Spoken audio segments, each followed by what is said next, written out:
Feeling very weary, very tired, but very pleased to be here at all. And how are you physically?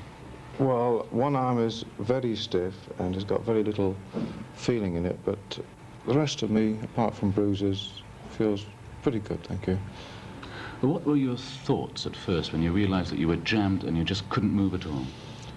Well, I was with a party of Boy Scouts and I felt that perhaps they wouldn't be able to cope with it, but they said they'd get the rescue team out, and I felt a lot happier then. I felt that this wouldn't create problems, but it in fact did create rather more problems than I anticipated. Well, first of all I went to the far end of the bloke who was stuck, and he was head first down a fairly tight rift, and he was wedged into the left-hand side of a crack. We couldn't bring him down because bringing him on was tighter than where he was at the moment, and there was a pool just under him which would have made it impossible anyway. He had got stuck, and in such a position he was unable to help himself at all, and it was extremely difficult for even our thinnest rescuers to get to him.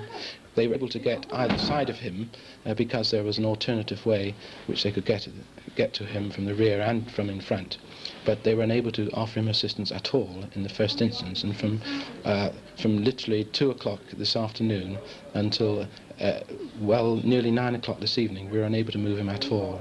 Well, he was a fairly big bloke. He was unused to caving, I think, and when he got into the hole he must have panicked slightly and moved further to the left-hand side, and once he was wedged it was very difficult for him to come back up the cave, which was the only reasonable way he could get out, and so he got, you know, more and more stuck as he wriggled.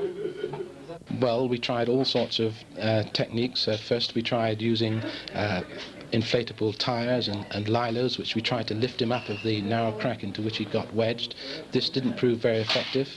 Our last resort, really, what we were going to do, if we couldn't get him out from pulling up the passage, we were going to widen the passage further on down, drain the pool that was underneath him, and make the passage bigger so we could take him out.